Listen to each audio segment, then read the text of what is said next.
Hi, guys. Welcome to the seventh episode of this Unbelievable Life. Thank you so much for joining me today. So, we're going to talk about anxiety and social anxiety. So, if you listened to my last episode, you know that I am completely an introvert. And despite having, being outgoing for so many aspects of my jobs the last few years, what I don't talk about much though is that sometimes I have this crippling social anxiety that has tripped me up on more than one occasion. There's a lot that goes on behind my smile, but I can completely remember being in high school and being the person who left parties early, essentially when I felt like it. Apparently, I was so much that person that I remember being voted in some senior poll, something along the lines, the person most likely to leave a party early. Personally, I don't feel like that's a bad thing. In high school, it kept me out of a lot of trouble. And as an adult, keeping my appearances brief to events gives me more time for my family and myself. So I really can't complain. I think over the years, though, the severity of this has ebbed and flowed. Some events and years, I am pretty confident going in the door and being present at an event. However, I can share that I did have a very unagreeable experience with one of the nonprofits I used to volunteer for. And I think that did traumatize me a little bit going out in public to the degree that I'm at now. Um, but now isn't the time or the place to tell that story. But I can tell you that that incident deeply impacted my self confidence. It made me question myself in a group setting, and it has made me question trusting people. So it essentially fueled the fire for my high anxiety, and I'm not going to shy away from that fact. So fast forward to the last few years, I am a realtor. I'm a very successful realtor, but I take great care in deciding my social settings that I am comfortable in. I do work to set myself up for success if and when I make public appearances. I do really, really well in one-on-one settings. I do really, really well in small social settings. And if I'm going to backtrack a few years, I'm not a social butterfly at parties and events. I am the person in the back, content to make every event a success. This is what makes me an outstanding event planner. I don't need the limelight that some people do. Over the years, I've looked at other people and said, man, I wish I could do that. I wish I could be out there being the center of attention and be the one, doing the talking, making that look easy. But what you don't see or know, though, is whether or not the person that you're comparing yourself to maybe just as shy as you. He or she might be overly pushing him or herself to be in that room. So always treat yourself with the grace. Treat yourself with grace because you don't know what's going on behind that smile, behind that laugh, behind those words. So first, I'll share my Christmas party story as an example. A few years ago, I was running late to our company Christmas party because I had to drive all the way to a neighboring town to have something physically signed versus electronically. Then I had to deliver me some socks to a basketball game for cheerleading. And even though I was running behind, it didn't bother me. I knew they were doing a receiving line at the door of the Christmas party. And I'll tell you what, I'll be damned if I was going to arrive early for that. Nobody wants to, shake hands and go into the receiving line. I'm sorry, that's totally not me. So I finally got there and I started texting my work bestie. No answer. So I hid in the bathroom. Text, text, text, text, text, text, text. Where are you? Come to find out she was running late too. So our plans of getting a table early, or her getting the table early, me just walking in to go slide right into the table went right out the window. So that was fine. But by the time I got a hold of her, she was already seated and I couldn't just like slide in there like I had planned. So do I dare go in the room? I started to peek around the room and busted. My boss caught sight of me and waved me in. So insert a few choice words because I can tell you right now that was the last straw for me. Yeah, if I didn't hear from her, I was ready to bolt, but I couldn't because my boss saw me because I'd been spotted. So at that point, I will just tell you guys this was the infamous Christmas party where I learned that keto and alcohol do not mix. And that's a whole nother story. But I will share that the wine drinking started immediately due to my nervousness. And for me, it was just a matter of, do I leave early or do I keep wine drinking to calm my nerves? Since I rarely drink in public, generally the former is the option that I chose with zero regrets, and the wine drinking started. I do highly recommend at least trying to make an appearance to things. And do try to stick it out as long as you can. And I do recommend trying to make yourself as present as possible to prove that you're capable of doing it. But I don't recommend alcohol if you are a lightweight. That was a hard lesson learned on my part. And like I said, that is a whole nother story for a whole nother day. And you guys will laugh your asses off. I promise. And I do promise I will tell that story, but it's kind of a long one. And it's all about picking your wingmen wisely. So anyway, the next topic I want to dive into when it comes to anxiety. I read a great article on Yahoo Life. It was a username Pure Wow. It was about things people with anxiety want you to know about having anxiety. Anxiety looks different from person to person. And what makes me anxious will be totally different from the next person. And same with how you treat it and so on. Next, we can't just not be anxious. It's not a light switch. You can't just shut it off. And then there's a difference between feeling anxious and having anxiety. According to the Mayo Clinic, experiencing occasional anxiety is a normal part of life. However, people with anxiety disorders frequently have intense, excessive, and persistent worry and fear about everyday situations. Often, anxiety disorders involve repeated episodes instead of feelings of intense anxiety and fear of terror that reach a peak within minutes. And this is what a panic attack is. 4, just because you can't see someone's anxiety doesn't mean it's not there. A person can be high functioning, but the anxiety is an internal trait that they are struggling with that they don't want you to see. 5, random things can trigger anxiety, but sometimes it can come on completely out of the blue. 6, you pointing out someone's anxiety can only make it worse. This one in particular strikes home with me. I had a meeting with somebody very, very important to me. And I was treating this person to lunch, asking to bounce some ideas off of this person. And somehow in the conversation, I shared about my anxiety, thinking that I was in a safe conversation with a trusted person. And it came back on me.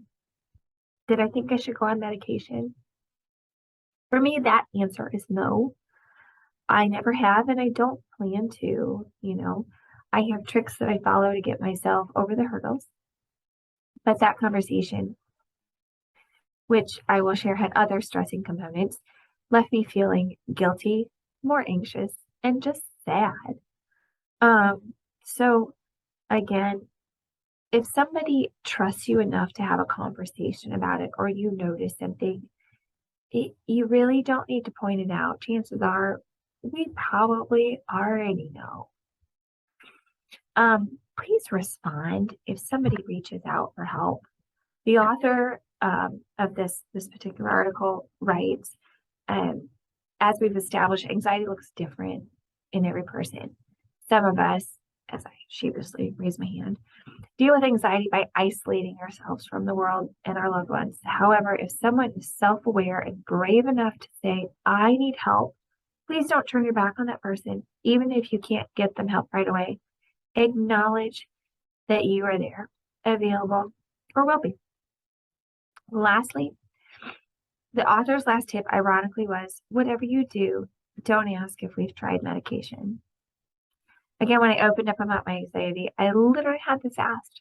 For me, it's a personal choice not to, but I know for many others, it is what helps put their life in balance.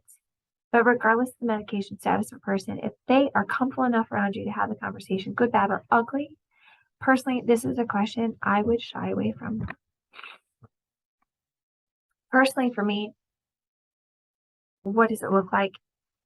It's been a while since I've had a full-on panic attack, but I have what I call anxiety loops. I can literally feel frozen at my desk or computer because I, for example, will go ask someone a question.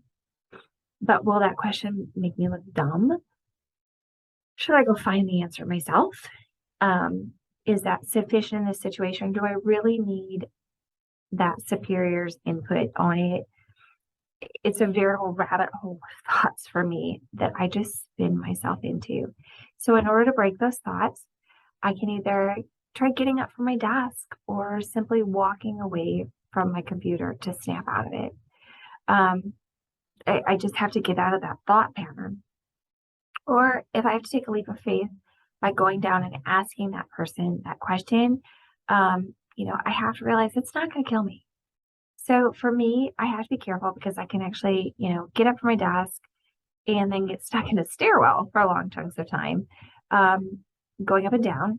And I have to internally, battle going up and down the stairs and get stuck on the loop on the stairs. But it's just a matter of pushing through that stress, pushing through that anxiety.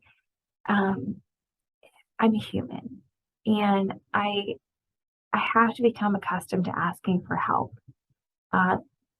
Asking for help is okay. Asking for help is not a sign of weakness, and I have to realize that I don't look stupid when it comes to asking for assistance or asking for help. Everybody needs help, and that's okay. Unless you have an awful manager or a friend or person in your life, in all likelihood, the person you're trying to get help from has zero idea that you're struggling, and they have no idea that you even think that you're gonna look dumb in their mind. So, like me, you're probably pretty good at hiding all these things. I always use the phrase give yourself some grace, because there's no reason to be beating yourself up over asking someone a question or asking for help on a project, a task, or any other matter. That was actually what triggered my very first panic attack 4 years ago. I tried asking for help. The person I wanted to talk to was busy after a meeting. So I scheduled the time. I showed up at the appointed time, and that person was still in a meeting with another colleague. So I waited 1 minute, 2 minutes, 3 minutes past the time we were supposed to meet. By the 5-minute mark, I went full panic attack. So I bailed on the whole meeting and I got the hell out of there.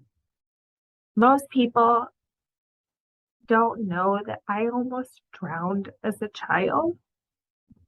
And I can liken that particular panic attack to a wave of characteristics very similar to almost drowning.